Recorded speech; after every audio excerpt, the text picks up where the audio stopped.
Y nosotros llevamos muchos años explicando que es necesario una moratoria urbanística, un estudio del desarrollo del territorio que desde una visión comarcal diga que no se puede destruir, que hay que proteger la Serra de Escalona, que hay que recuperar el agua del Segura, que hay que recuperar el agua del Xúquer. Todo eso. Porque eso no es volver al pasado, eso es mirar al presente, al futuro y a la sostenibilidad del mundo en el que estamos viviendo. Pues bien, no contentos con tener el número más importante de parados del Estado, que es la política del señor Camps, además de eso, tenemos el endeudamiento relativo más alto del Estado. Somos aproximadamente 5 millones de valencianos y valencianas. Si dividimos el dinero que debemos entre el gobierno, las empresas públicas y las facturas que hay en los cajones, por cada uno de nosotros, hombres, mujeres, parados, trabajadores, jubilados, recién nacidos, salimos a 11.000 euros por persona. Una deuda absolutamente inasumible. Pero claro, esa deuda, nos preguntamos, ¿cómo se ha generado? ¿Se ha generado por algo que suponga un beneficio económico para las personas? No. ¿Se ha generado por algo que tenga un beneficio social para las personas? Tampoco. Se ha generado en grandes eventos, Terra Mítica, la Volvo Ocean Race, el Copa de la América, la Fórmula 1. En eso se ha despilfarrado un dinero absolutamente inasumible. No es que hemos estado viviendo por encima de nuestras posibilidades, como alguien quiere hacernos creer. Lo que pasa es que el gobierno ha despilfarrado el dinero de todas y todos en algo que generaba beneficios para ellos mismos y para sus amigos. Pongamos el caso del Palacio de las Artes de Calatrava. Nos ha costado 382 millones de euros. Los ladrillos los trajeron de Alemania, pero seguramente los de Castellón no eran suficientemente buenos. Calatrava, por esto, que además no tiene ni el proyecto básico de ejecución, pues lo iba haciendo sobre la marcha, se ha llevado en su bolsillo 46 millones de euros. Calatrava, que es de Benimaclet, tiene la oficina en la calle Trinitarios, al lado de la Generalitat, para que no se le escape nada, pero factura desde Zúrich, y así se lleva los 46 millones sin pagar impuestos en el país valenciano. Perfecto, un negocio redondo. Ahí se nos ha ido el dinero. ¿Y ahora qué pasa? Como el Palacio de las Artes no se puede programar, pues van a ver si lo alquilan para bodas, bautizos y comuniones. Es una desfachatez.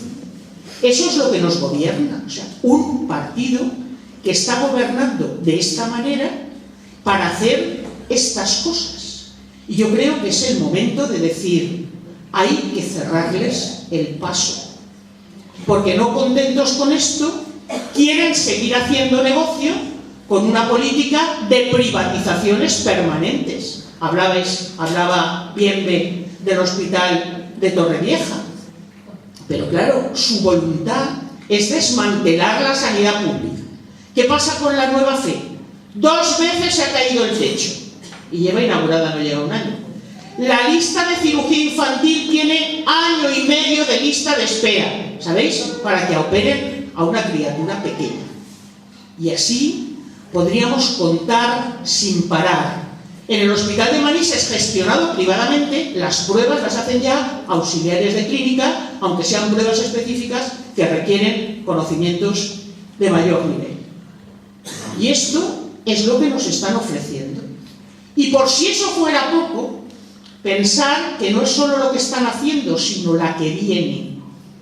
De vez en cuando hay que poner un poquito el oído y oír lo que nos proponen. El otro día decía Valcárcel, no, si en la legislatura que viene habrá que empezar a hablar del copago.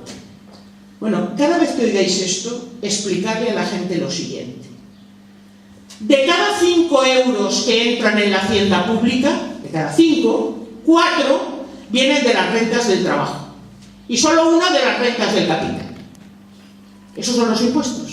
4 de las rentas del trabajo y 1 de las rentas del capital. Y con eso se paga la educación, la sanidad, los servicios sociales, la dependencia.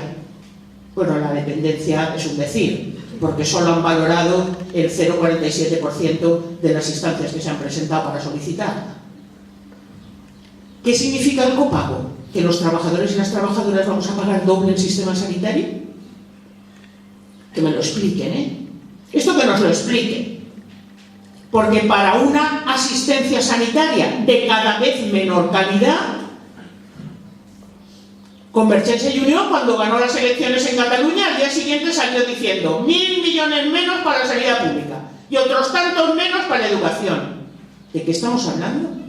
Yo creo recordar, porque hay que tener memoria, que esto es lo que llamábamos el salario diferido. Los servicios públicos suponían el Estado social y, por lo tanto, el complemento que permitía una cierta calidad de vida para los trabajadores y las trabajadoras. Por tanto, tenemos que frenarlos. Tenemos que decir, esto no puede ser. No nos podéis contar milongas. ¿Cómo que no se llega? ¿No se llega reduciendo el impuesto de los ricos? Zapatero quitó el impuesto del patrimonio, que son 2.200 millones al año de los ricos que no lo pagan. Y Camps quitó el impuesto de donaciones, que son 1.200 millones menos que no cobramos todos los años. Cuando un gobierno tiene dificultades, puede elegir, como en una casa, dos cosas: o recorto el gasto o mejoro los ingresos. El gasto no lo podemos recortar, porque el gasto, repito, es sanidad, educación, infraestructuras, servicios sociales. Mejoremos los ingresos. Y se puede, ¿eh? Eso no lo dice Esquerra Unida, lo dicen los pensadores de la izquierda económica. ¿Cómo mejoramos los ingresos? Fácil. En este país hay una bolsa de fraude fiscal de 75.000 millones de euros. ¿Sabéis los puestos de trabajo que genera eso? La economía sumergida es entre el 24 y el 26% de la actividad del PIB. ¿Sabéis cuánto supondría para el país valenciano emerger la economía sumergida? 4.800 millones de euros. ¿Cuántos puestos de trabajo podemos generar con eso? Muchos. Pero eso sí, sin hacer tonterías, porque claro, el otro día el Partido Socialista en el Gobierno de Madrid dice: vamos a hacer emerger la economía sumergida. ¿Cómo? Haciendo una sanatoria para los empresarios. Usted ha contratado sin derechos, no se preocupe, a partir de agosto puede aflorar. Pero bueno, entonces, ¿qué diferencia habrá entre el empresario que contrató bien y el que contrató mal? Ah, no, ninguna. Entonces usted está induciendo a que la gente siga engañando. Pero además, a esos trabajadores que estaban en la economía sumergida se les reconocerán los derechos laborales. Ah, no, tampoco, como si fueran nuevos. ¿Pero entonces de qué estamos hablando? ¿De qué economía sumergida vamos a sacar el dinero que necesitamos para mejorar los ingresos, hacer y castigar a aquellos que han estado riéndose del resto de los ciudadanos de este país? Pues estas son cosas que demuestran que ni unos ni otros están dispuestos a afrontar las reformas que este país necesita. Eso sin entrar que habría algo tan fácil como que los 10.000 millones de euros que se le da a la Iglesia Católica, dijera: mire usted, esto supone 400.000 puestos de trabajo todos los años, y que la Iglesia la paguen los feligreses, lo cual es absolutamente razonable, igual que los afiliados de las formaciones políticas le pagan a las formaciones políticas. Pero lo que no puede ser es que se diga: no hay más receta que esta. No. Las recetas que propone el gobierno de Zapatero o las que propone el Partido Popular no son inevitables, porque hay otras. Stiglitz, que es Premio Nobel de Economía, José Luis Martínez José Luis San Pedro, que es economista y humanista, están diciendo cosas diferentes. Se pueden hacer políticas diferentes, que es lo que propone Esquerra Unida. Pero no hay que conformarse solo con eso. Nosotros tenemos propuestas de educación: mejorar el sistema público, mantener el sistema público, hacer la educación gratuita y generalizada de 0 a 3 años. Todas esas cosas que suponen además mantener el esquema de participación democrática en los centros públicos. Y a cambio nos encontramos con esas propuestas de Alejandro Fondemora, actual conseller forense de profesión y que se dice a sí mismo Fondemora primero, el inaugurador.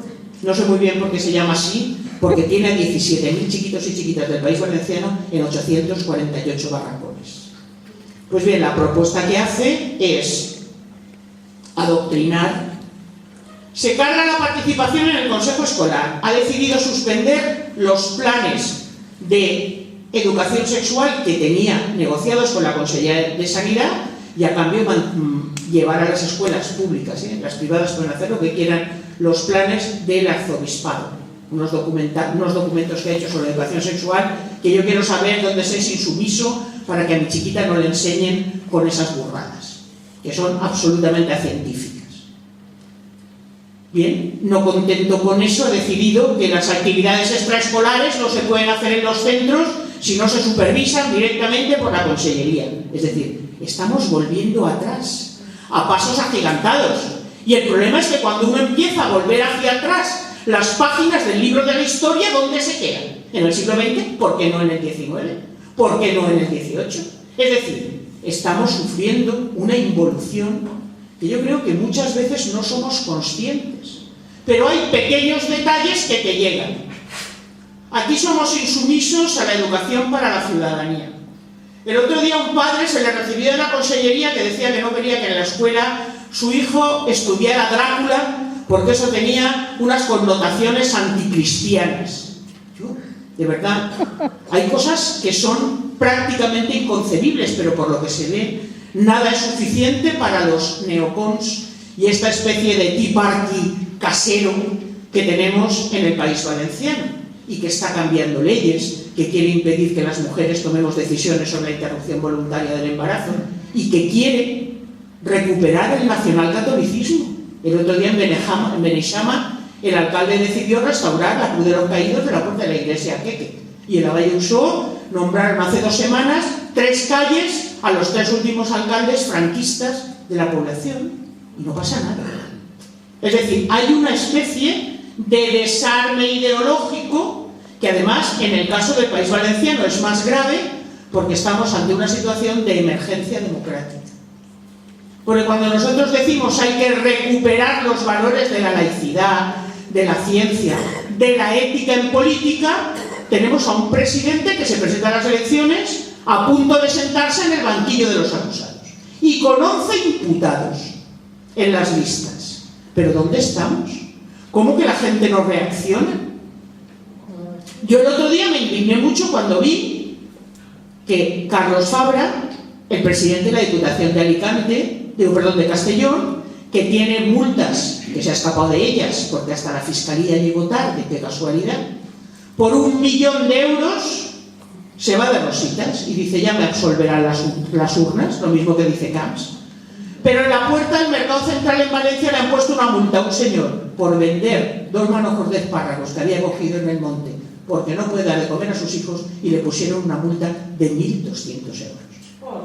¿Está claro? Ese es el país injusto, el país insolidario, el país donde al final, si la cordura, la cooperación, el diálogo, el sentido común no se impone, acabará por imponerse una extrema derecha que cada vez está más presente y una violencia cada vez más incontrolable. Y está en nuestras manos cambiar las cosas. Yo vi hace poco una manifestación en Italia de mujeres contra Berlusconi y había una que llevaba un cartel que decía: compañeras, es fácil, no lo votéis. Y yo dije, así de fácil es tan fácil que hay que decirle a la gente, entre lo mismo y lo mismo, votar algo diferente, porque estamos aquí para construir un futuro, y para construir un futuro diferente.